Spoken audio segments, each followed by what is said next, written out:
Revisando, volviendo al libro después de las mini vacaciones que nos tomamos obligados por las PASO, empecé a descubrir algunas cosas en las que no había reparado antes, ¿no? Una suerte de camino que no había percibido de esa manera las primeras veces que leí esos pasajes y esos hechos, ¿no?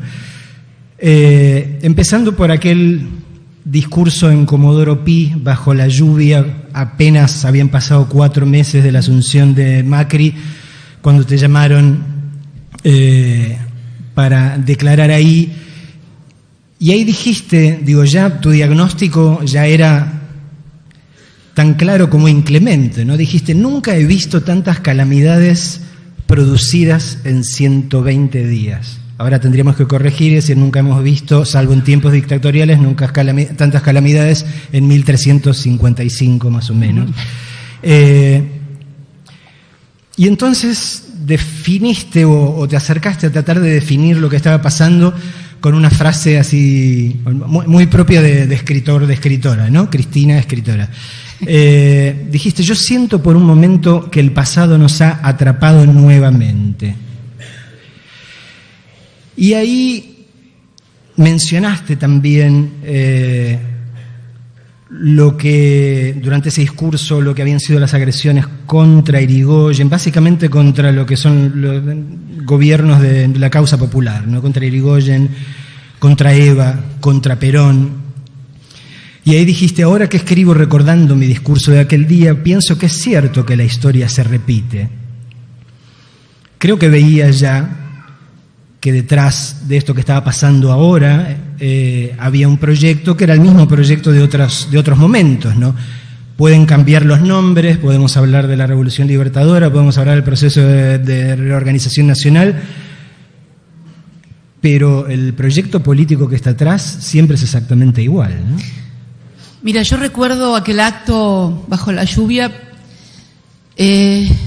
no tanto me sigue conmoviendo el amor de la gente de una manera impresionante. Ese día llovía y multitudes de gente mayor, jóvenes, mujeres, se movilizaron. Fue el 13 de abril del 2016, es cierto, hacía 4 meses apenas. Y sí, porque, a ver, los que además de experiencia histórica tenemos leída la historia también, podemos adivinar en determinadas medidas lo que viene. Y si uno mira las medidas de esos primeros 120 días, son exactamente las mismas medidas que se fueron repitiendo después durante los 3 años y medio. Lo que pasa es que en ese momento el aumento de tarifas, la devaluación, yo me acuerdo cuando, por ejemplo, fíjate, ¿qué dijo el entonces ministro de Economía cuando se produjo la devaluación esa de diciembre? Que como las cosas, o sea, la mercadería, los alimentos, la bebida, el combustible, etcétera, etcétera, etcétera, tenían el precio del dólar blue, que era 15 pesos y no de 9,70 y pico, 9,74 lo habíamos dejado Baxter, ¿no? 9,74, no, la devaluación no se iba a trasladar a los precios. Tuvieron... Claro, por eso lo dice un tipo que no entiende nada. Pero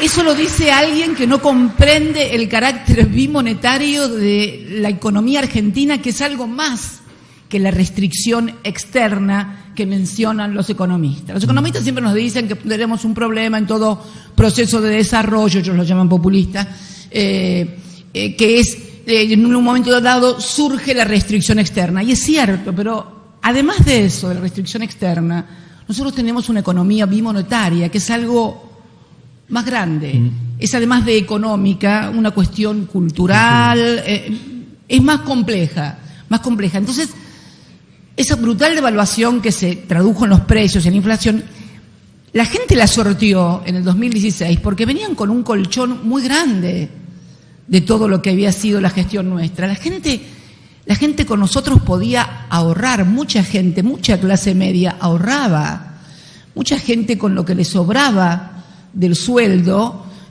o lo ponía en un plazo fijo o compraba dólares y los ahorraba. Esto era un comportamiento bastante, digamos, difundido en los sectores medios, en las clases medias argentinas. La gente podía ahorrar, la clase media, y podía ahorrar hasta en dólares. No, algunos de la medida, algunos se comprarían $20, $30 y otros comprarían más, pero estas cosas la gente las podía hacer.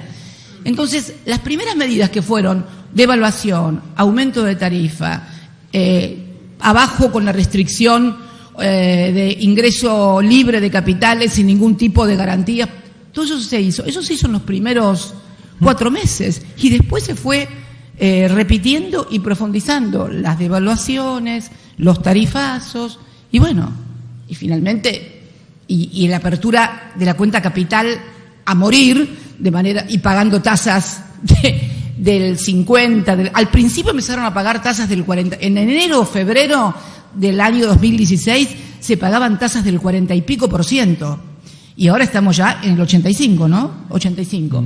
Y bueno, esto es así, o sea, ¿por qué iba a dar un distinto resultado lo que se ha aplicado tantas veces en la República Argentina?